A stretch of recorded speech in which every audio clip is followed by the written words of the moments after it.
안녕하십니까. 국민의힘 대변인 서울 구로갑 당협위원장 호준석입니다. 이재명 위증교사 사건 1심 판결 보고 많은 국민들께서 충격을 받으셨습니다. 저도 많이 충격을 받았습니다. 제가 이 판결에 대해서 도저히 동의는 할 수 없지만 그래도 이게 무슨 소리인지 어떤 논리에서 이걸 무죄라고 본 것인지 이해는 해야 될 것 같아서 판결문을 읽어봤습니다. 판결문이란 게 참 사실 굉장히 어렵습니다. 분량도 굉장히 많고요. 제가 오래전 서울중앙지방법원 그 출입기자를 했었는데 그때 판결문 소장 이런 거 읽다 보면 이게 같은 한국말이 맞나 싶을 정도입니다. 뭐 암호문을 읽는 것 같고요. 마치 본인들끼리만 아는 용어 또 그런 문장 구조 이런 걸 써서 진입장벽을 일부러 만드는 것 같은 이제 그런 느낌이 있었거든요. 그런데 특히 이번 판결문은 정말 더 어려웠던 것 같습니다. 왜 이렇게 어려울까? 제 생각은 제 느낌은 어떤 특정한 결론을 정해놓고 거기에 법리도 맞추고 근거도 맞추고 이렇게 하다 보니까 이게 너무 복잡하기도 하고 어려워지기도 하고 무슨 말인지 잘 모르겠고 이렇게 된 것이 아닌가 저는 개인적으로 그런 느낌 받았습니다. 제 개인적인 느낌이 중요한 게 아니라 어떤 부분이 정말 의문인 것인지 제가 7가지로 정리를 해봤습니다. 그래서 그 7가지를 하나씩 말씀을 드리려고 합니다. 우선 이 판결이 이제 어떤 구조냐. 우선 김진성이 위증, 거짓말 증언을 했다라는 것은 인정을 했죠. 그래서 유죄 판결 내렸습니다. 그리고 이재명이 전화통화를 통해서 위증을 교사하는 행위를 했다라는 것도 인정을 했습니다. 그런데 위증 교사는 무죄라고 봤습니다. 위증 교사한 행위는 있었는데 위증은 무죄다. 이게 제일 사실 납득하기 어려운 부분인데 그럼 왜 그러냐? 재판부는 이제 크게 보면 두 가지입니다. 첫째는 위증교사의 고의가 없었다라고 판단을 했고요. 두 번째는 직접적인 증거가 부족하다 이렇게 판단을 한 것입니다. 이것들을 이제 하나하나씩 말씀을 드리도록 하겠습니다. 자, 첫 번째가 이제 그 고의가 없었다라는 부분입니다.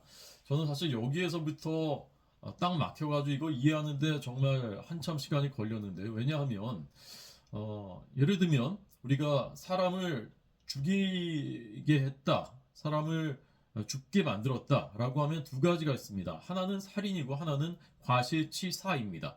고의가 있었으면 살인이고요. 고의가 없었으면 과실치사입니다. 그러니까 살인이라는 말 속에는 그 말 자체에 이미 고의가 포함이 되어 있는 것입니다. 근데 교사라는 말도 똑같습니다. 지난번 영상에서 제가 설명을 드렸던 것처럼 교사는 남을 부추겨서 나쁜 일을 하게 만들었다라는 것입니다. 그러니까 교사라는 말 자체에는 고의가 당연히 포함이 되어 있는 것입니다. 그런데 이 재판부는 교사 행위는 있었는데 교사의 고의가 없었다라고 하니까 이게 도대체 무슨 말일까? 제 나름대로 그 파악한 재판부의 논리는 이제 이런 것입니다. 김진성이 위증이라고 판결을 받은 그 증언 중에 크게 보면 이제 두 가지인데요. 그 증언이 그 중에 제일 중요한 것이 이겁니다.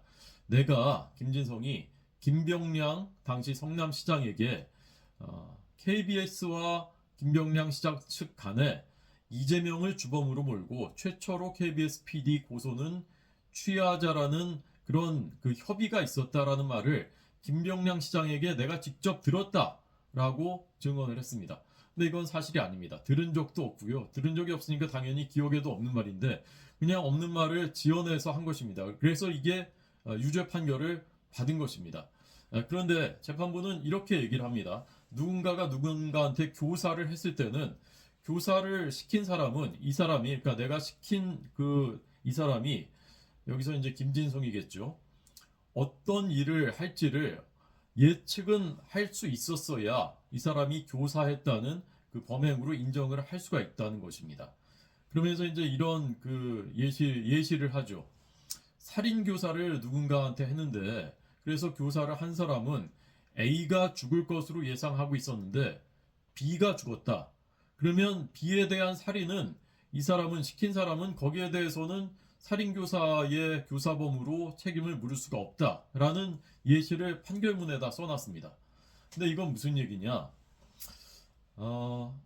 이 이재명과 김진성의 30분 전화 녹음 파일을 다 들어보면 이재명이 지속적으로 하는 얘기는 김병량 시장과 KBS 간에 나를 이재명을 주범으로 모는 그런 협의가 있었다는 그 말을 당신이 김진성이 해달라. 당신이 그때 시장 수행 비서였으니까 그 얘기를 계속합니다. 그런데 김병량 시장한테 그런 얘기를 들었다라고 말해달라라는 말은 직접적으로 하질 않습니다.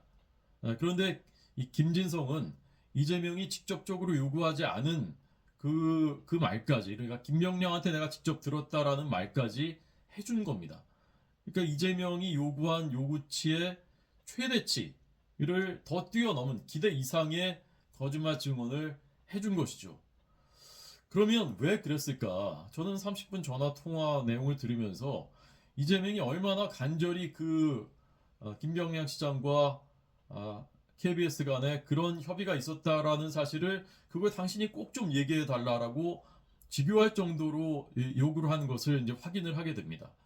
그럼 김진성 입장에서는 내가 어떤 말을 했을 때 이재명이 제일 좋아하겠구나, 이재명 시장이 제일 만족하겠구나라는 것을 알았을 겁니다. 그래서 이재명 시장이 요구하지 않은 수준까지도, 이재명 지사가 요구하지 않은 수준까지도 자기가 김병량한테 직접 들었다, 이런 말을 해주는 것입니다.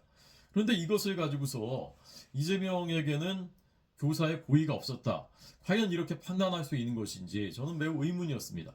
또 한 가지 결정적인 대목이 있는데요. 이 30분의 전화 녹취 그 거의 마지막 부분에, 그러니까 12월 22일과 24일의 통화가 주된 내용인데 24일 두 번째 통화의 거의 마지막 부분에 이재명이 이렇게 얘기를 합니다. 김진성이 내가 사실은 그때 지방선거 준비하느라고, 그때가 2002년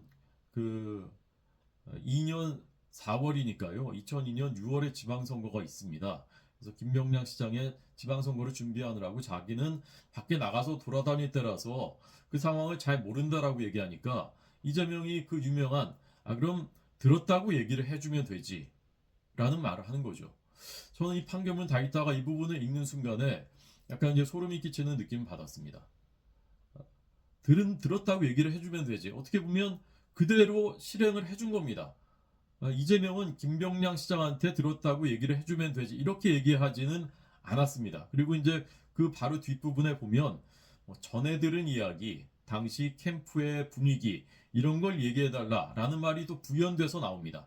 그러니까 재판부는 이재명 그에게 매우 유리한 방향으로 들었다고 얘기해주면 되지라는 것은 전해 들은 이야기, 그러니까 김병량 시장에게 직접 들은 얘기가 아니라 제3자에게 전해 들은 이야기, 이렇게 좁게 해석을 한 것 같습니다. 그런데 그것은 지금 와서 우리가 당시에 텍스트도 다시 읽어보고 당시의 전화 통화를 다시 한번 쭉 들어보면서 이렇게 연결을 지을 수 있는 것이지, 그 당시 통화 당시에 김진성의 입장에서는 어땠겠습니까? 그 이재명 지사의 그 한마디 들었다고 해주면 되지, 그것이 마치 화살처럼 저는 머릿속에 박혔을 가능성이 많다고 생각합니다. 그러니까 결국 그것이 행동으로 나타난 것이거든요. 김병량 시장한테 내가 들었어, 이렇게까지 얘기를 해준 것입니다. 그런데 이 부분을 가지고 이재명에게 위증교사의 고의가 없었다라고 한 재판부의 판단, 이것은 저는 매우 의문이고 과연 이것을 납득할 수가 있을까라는 생각을 했습니다. 두 번째는 재판부가 이재명이 김진성에게 요구한 요구사항들을 지나치게 축소해서 해석을 했다라는 것입니다. 이재명은 30분 내내 그 얘기를 합니다. 김병량 시장과 KBS 간에 이재명을 주범으로 모는 협의가 있었다, 그 얘기를 해달라라고 합니다. 김진성의 반응은 이렇습니다. 맨 처음 통화에서는 너무 오래된 일이라서 잘 기억이 나지가 않는다라고 얘기를 하다가 이재명이 계속해서 이제 그 당시 사실들을 계속 얘기하면서 반복적으로 설명을 하니까 거의 대부분의 반응이 이제 네네입니다. 네네. 이 네네는 네, 맞습니다, 그랬죠, 이런 의미가 아니라 이건 직접 이제 들어보시면 다 아는 것입니다. 그냥 의미 없는 상투적인 네네입니다. 네네. 이렇게 해서 거의 전화 통화가 이제 이어지게 되는 것입니다. 그런데 재판부는 이것을 이렇게 정리합니다. 이 30분의 통화를 이재명이 기억을 되살려 보라고 하고 사실관계도 확인을 하면서 최종적으로는 김진성이 기억을 하거나 또는 동조를 하거나 아니면 적어도 명시적으로 부인하지 않은 부분만 증언을 요구했다, 이렇게 판단을 합니다. 그렇기 때문에 이것은 일반적인 증언 요청과 다르지 않다, 이렇게 결론을 내는 것이죠. 그러니까 이 30분의 전화 통화는 위증 교사가 아니다라고 판단을 해버리는 것입니다.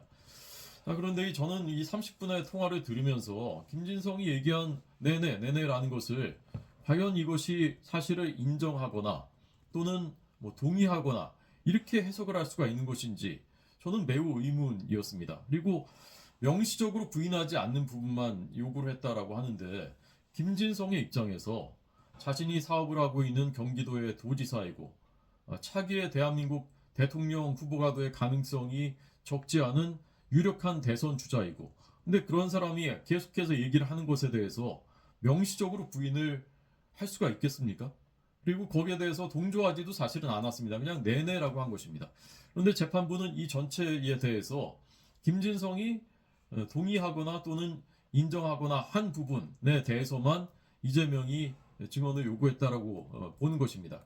그래서 맨 마지막에 결론 두 번의 전화 통화 중에 12월 22일, 24일인데 24일에 맨 마지막에 한 이재명이 한 결론 그 부분이 이제 김병량과 KBS 사이에 이 문제가 많이 상의가 있었다. 또 교감이 있었다. 또 그 당시에 전체적인 흐름, 당시의 캠프의 분위기, 또 전에 들은 이 얘기, 당시 상황, 분위기 이런 얘기만 해달라. 요것이 이재명의 최종 요구였다. 이렇게 딱 정리를 해버리는 것입니다. 저는 이 부분이 잘 납득이 되지가 않습니다. 30분 동안 전화통화를 제가 누군가와 그것도 아주 높은 사람과 하는데 그 사람이 한 얘기 한마디 한마디는 다 머릿속에 굉장히 깊이 꽂혔을 것입니다. 그런데 재판부는 그건 다 됐고 마지막에 이재명이 최종적으로 한 얘기 요것들만 요구한 거야. 그리고 앞에는 다 김진성이 다 묵시적으로라도 동의한 것 그것만 요구한 거야. 이렇게 판단을 해버리거든요. 근데 사실 동의한 것도 아니고 그냥 내내만 한 것이거든요. 근데 이렇게 판단을 하다 보니까 이것이 이제 그 전체 30분 이것은 위증교사가 아니다. 이렇게 이제 판단하게 되는 동기로 작용을 하게 되는 것이죠. 자, 그래서 이제 세 번째입니다. 세 번째가 바로 이제 증거의 부족이란 부분입니다. 정확히 말하면 직접 증거가 부족하다. 위증교사를 했다는 그래서 위증교사 무죄다. 이렇게 판결을 했는데요. 앞서 말씀드린 대로 이 30분의 가장 강력한 증거인 그러니까 위증교사 사건에서 이렇게 전화 녹음 파일이 나오는 경우는 매우 드물다고 하는데 정말 강력한 증거인데 재판부는 이것이 증거가 아니다. 이건 위증교사 행위가 아니다라고 결론을 내려버리고 나니까 그 다음에 다른 증거를 재판부는 이제 요구하게 되는 것이에요. 그러면서 이제 이렇게 얘기를 합니다. 이재명과 김진성의 통화가 있은 뒤에 김진성이 이재명의 변호인인 신모 변호사랑 통화를 합니다. 그리고 증인 신문서도 작성을 합니다. 그런데 재판부는 이 변호인과 접촉을 했다는 것이 그리고 또 변호인과 접촉하면서 진술서를 써서 내는 이 과정에 이재명이 직접 개입했다고 볼 수 있는 증거를 검찰이 제출했느냐 그런 직접적인 증거가 없다라고 판단을 하는 것입니다. 상식적으로 본다면요. 이재명과 전화통화를 하고 그 다음에 변호인과 접촉을 했습니다. 변호인이 하는 말들은 이재명이 하는 말, 그 의중을 그대로 반영한 것이라고 생각하는 것이 대부분의 사람들의 얘기겠죠. 생각이겠죠. 김진성도 당연히 그랬을 것입니다. 그런데 이것이 이재명이 거기에 개입했다는 증거로 볼 수 없다라고 재판부는 판단을 한 것입니다. 두 번째는 이제 그 진술서, 김진성이 써서 그 신모 변호사랑 주고받는 진술서 내용에 거기에 이재명이 요구하는 부분이 들어있지 않았다라는 이제 그 주장입니다. 그래서 이제 변호인이 좀 더 우리가 원하는 대로 도움이 되게 써줄 수 없느냐 이런 얘기까지 하거든요. 자, 그런데 중요한 것은 법정에서 어떤 얘기를 했느냐 그 내용입니다. 그 증언입니다. 법정에서는 실제로 이재명이 요구한 부분들을 얘기를 해줍니다. 이재명이 원하는 그 증언들을 해줍니다. 그런데 그 전에 변호인과 주고받은 진술서에서 그런 내용들이 포함이 되어 있지 않다고 해서 이것이 위증교사의 증거라고 볼 수가 없다라고 판단하는 것이 그것을 과연 납득을 할 수가 있겠는가. 실제로 이 김진성 씨는요, 이 당시에 매우 큰 그 심리적인 갈등을 겪었습니다. 1월 24일에, 그러니까 12월 24일까지 이재명과 통화하고 그 다음에 변호인들과 접촉을 한 뒤에 1월 24일에 재판에 원래 나가서 증언을 하게 돼 있었는데 이 사람이 문자를 변호인한테 보낸 다음에 나 도저히 못 나가겠다 라고 얘기를 하고 실제로 재판에 나가질 않습니다. 그러니까 굉장히 심리적인 갈등을 겪었었다는 얘기죠.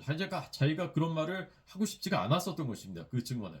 그러다가 이제 그 어떤 일이 그 다음에 있었는지 모르겠지만 결국 2월 14일 재판에 나가서 나가고 그 이제 증언들을 이제 하게 되는 것입니다. 이게 다 판결문에 나오게 되는 얘기들입니다. 그런데도 불구하고 재판부는 그런 부분을 다 인정을 하지 않고 증거가 없다라고 판단을 내린 것입니다. 자, 그 다음에 이제 네 번째가 바로 그 텔레그램으로 보낸 변론 요지서 이 부분입니다. 이렇게 그 증언을 요청하면서 텔레그램으로 변론 요지서를 보내는 일은 이 위증교사 사건에서도 매우 드문 일이라고 합니다. 거의 전례가 없다시피 한 일이라고 합니다. 근데 이 경우에는 텔레그램으로 변론 요지서를 보낸 것이죠. 그 전에 김진성이 이렇게 말합니다. 사실은 잘 기억이 안 나는데 아무튼 그 필요하신 부분 어떤 취지를 얘기를 해야 되는지를 한번 그거 뭐 이런 얘기를 합니다. 그러니까 이재명이 내가 변론 요지서를 보내드릴게요 라고 말을 하는 것이거든요. 그러니까 이 내용을 보면은 김진성은 잘 기억이 안 나는데 필요하신 거, 이재명이 필요로 하신 거, 또 어떤 취지를 얘기해야 되는지 그거를 이렇게 얘기하니까 그럼 내가 변론 요지서 보내드릴게요 하고 텔레그램으로 보내준 것이거든요. 그리고 그 다음에 이제 김진성이 내가 거기 맞춰서 뭐 해야죠 라는 말까지 이제 하는 것입니다. 근데 이것이 통상적인 방어권의 수준이다라고 재판부는 판단을 하는 것이죠. 근데 저는 이런 생각을 해봤습니다. 만약에 어느 교사가 학생하고 전화 통화를 하면서 뭐 이번에 시험 문제가 좀 어렵게 나올 거야 라고 얘기를 하고 내가 텔레그램으로 보내줄게 라고 한 다음에 텔레그램으로 시험 문제를 보냈습니다. 자, 그렇다면 이 교사가 시험 문제를 유출한 것입니까? 안 한 것입니까? 그런데 재판부는 전화 통화에 나온 내용만 가지고 아니 그 교사는 시험 문제가 어렵게 나올 거야 라는 얘기만 한 거 아니냐 라고 하고 그 뒤에 텔레그램으로 보낸 시험 문제는 인정을 하지 않은 것이죠. 시험 문제 유출이라고 인정을 하지 않은 그런 격입니다.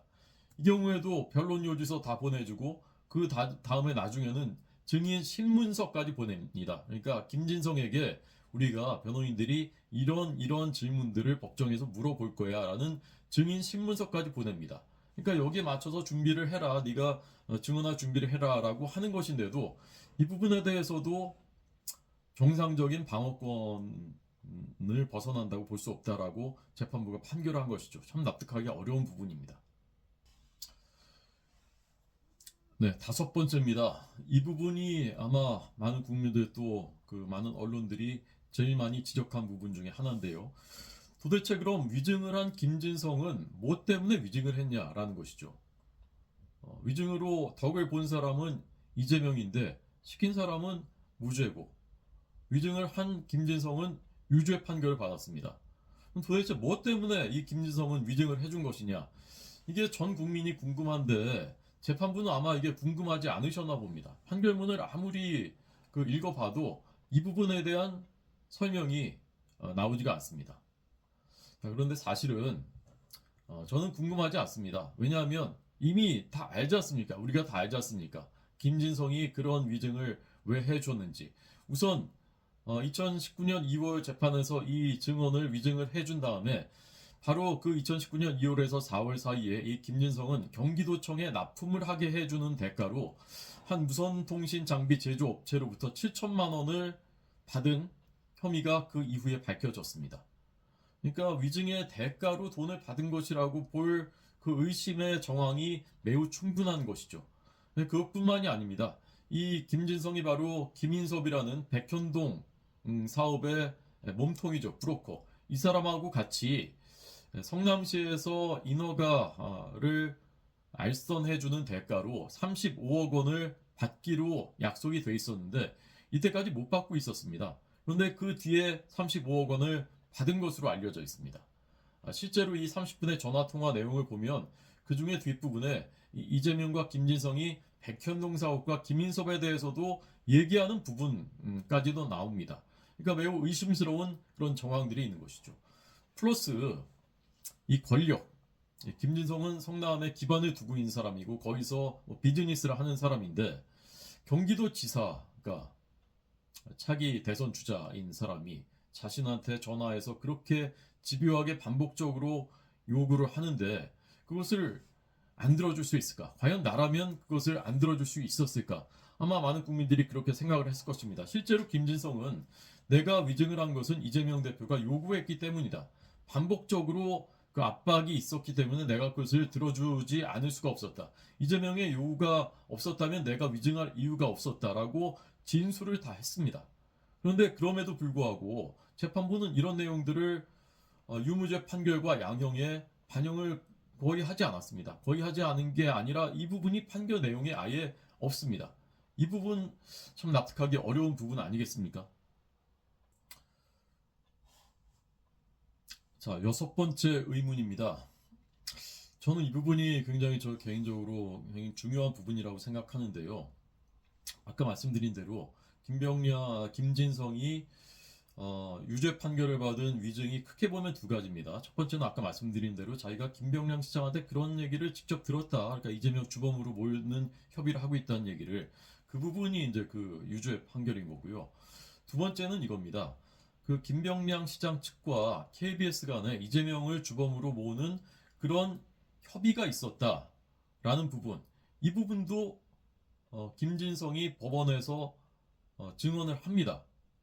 그래서 위증이라고 이번에 판결을 받았습니다. 왜냐하면 김진성은 자신은 실제로 그런 협의나 합의가 있었는지는 모른다. 다만 그때 그 캠프의 분위기는 안다. 이런 말을 이제 여러 번 했거든요. 그러니까 협의나 합의가 있었다는 것을 본인은 알지도 못했고 자기 기억 속에도 없는 일인데 그걸 거짓말로 해준 겁니다. 자, 그런데 이 부분이야말로 바로 아까 말씀드린 대로 30분 내내 이재명이 김진성에게 요구했던 바로 그 부분이거든요. 협의나 합의가 있었다라는 사실을, 그런 걸 얘기해주면 좋겠다라고 지속적으로 이제 얘기를 하는 것이거든요. 근데 그것을 요구받은 대로 그대로 증언을 해준 것입니다. 그리고 위증이라는 판결도 받은 것입니다. 이 부분이 이제 앞서 그 김병량 시장한테 내가 직접 들었다라는 부분하고 차이점입니다. 그 부분은 이재명이 직접 그렇게 해달라고 요구하지는 않았습니다. 그렇지만 이 부분, 두 번째 증언은 당신이 그런 그 협의가 있었다는 사실을, 그런 걸 얘기를 해주면 좋겠다라고 여러 번 얘기를 하거든요. 그러니까 얘기한 대로 그대로 위증을 해준 겁니다.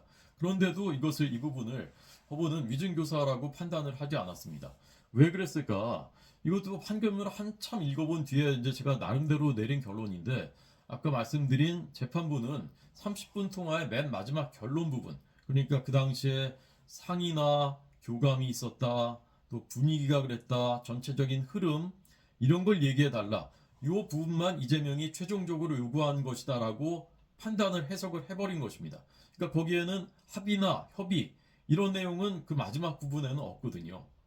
그러니까 사실은 30분 내내 그 얘기를 했는데, 그러니까 이 부분에 대해서는 김진성이 실제로 그렇게 위증을 했지만 이것을 위증 교사라고 볼 수는 없다, 이렇게 판결을 내린 것으로 보입니다. 그렇게 해석할 수밖에 없습니다. 그래서 저는 참 어안이 벙벙한 부분입니다. 그런데다가 또 하나 굉장히 충격적인 부분이 있습니다. 이 판결문에 나오는 얘기인데요. 재판부가 이렇게 얘기를 합니다. 김병량 시장 측과 KBS 사이에는 이재명을 주범으로 모는 협의나 합의는 없었던 것으로 판단된다 라고 재판부가 결론을 내립니다. 그러니까 실제 합의나 협의는 아예 실제로 있지도 않았었다는 것이에요. 게다가 이재명도 객관적인 정황을 보면, 그 뒤에 이제 객관적인 정황을 쭉 설명을 하는데요. 객관적인 정황을 보면 이런 협의나 합의가 실제로는 없었다는 점을 인지할 수 있었을 것으로 보인다 라고 재판부가 판단을 합니다. 이게 판결문 73쪽에 다 나와 있는 얘기입니다.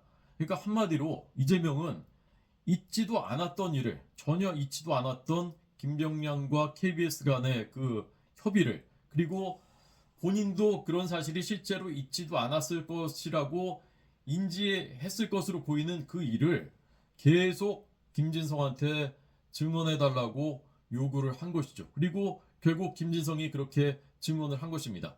김진성이 뭐라고 증언했냐 하면요, KBS와 김병량 시장 측 간에 협의가 있었는데 증인이 알기로는 그때 시점이 언제냐, 그게 최초로 PD의 구속 뒤냐 또 이재명의 구속 전이냐, 이렇게 물어보니까 그것은 이재명의 구속 전이다, 이렇게 증언을 했습니다. 그리고 이 부분이 위증으로 판결을 받은 것입니다. 그러나 이 판결에서 이재명에 대해서는 위증교사 무죄, 이렇게 판단이 내려진 것이죠.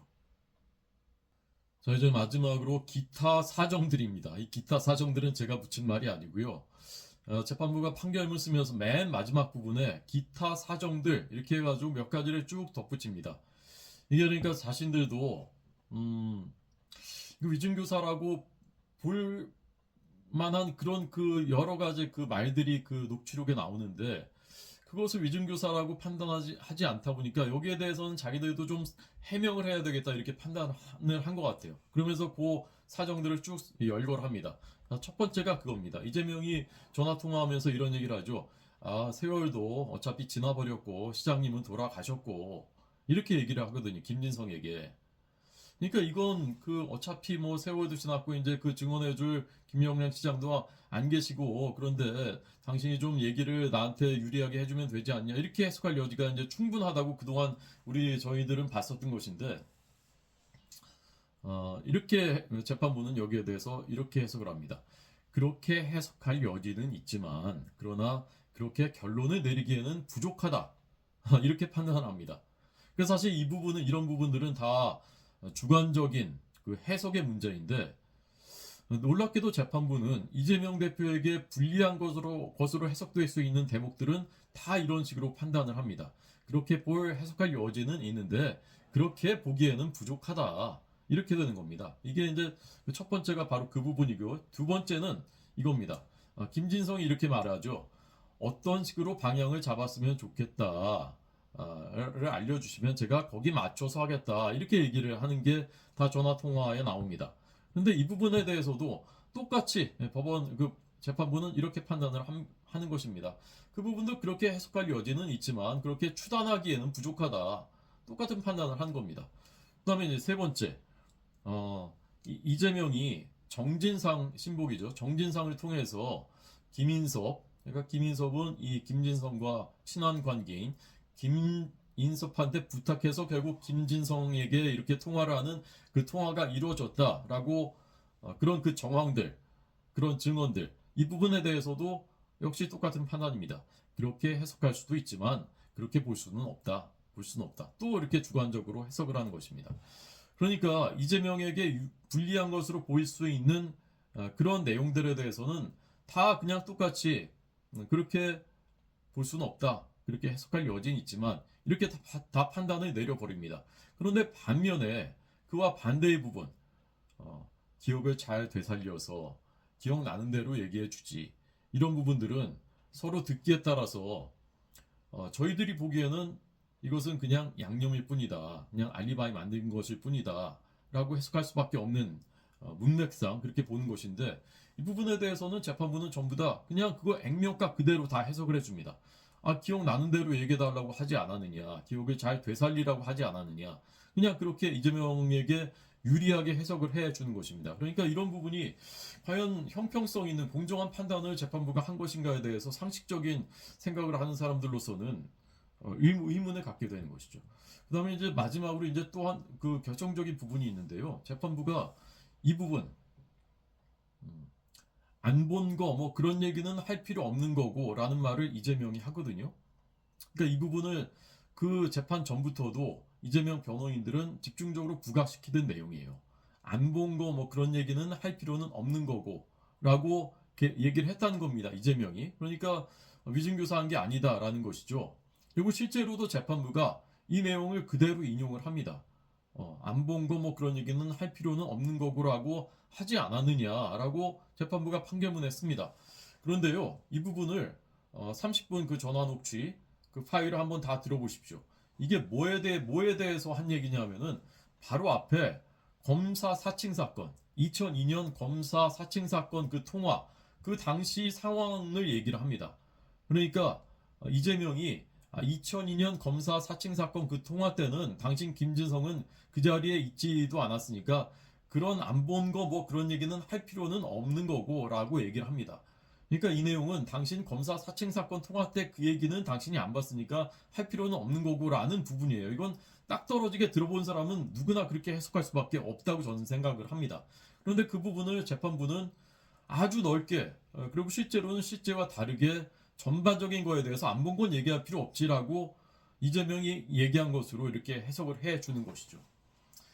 저는 제가 나름대로 객관적으로 그 판결문에 대해서 이해하려고 3번 읽은 입장에서 이런 제가 말씀드린 7개 의문들 제가 개인적으로 해소하지 못했습니다. 그래서 이 부분은 2심 판결문에서는 해소가 되기를 어떤 식으로건 제가 뭐 설령 제가 원하는 방향이 아니라고 하더라도 제가 납득은 할 수 있도록 그 재판부가 판사들께서 이 부분에 대해서는 꼭 설명이 있는 그런 판결들을 반드시 내려주시기를 그리고 빨리 내려주시기를 간곡하게 부탁을 드리고 싶습니다.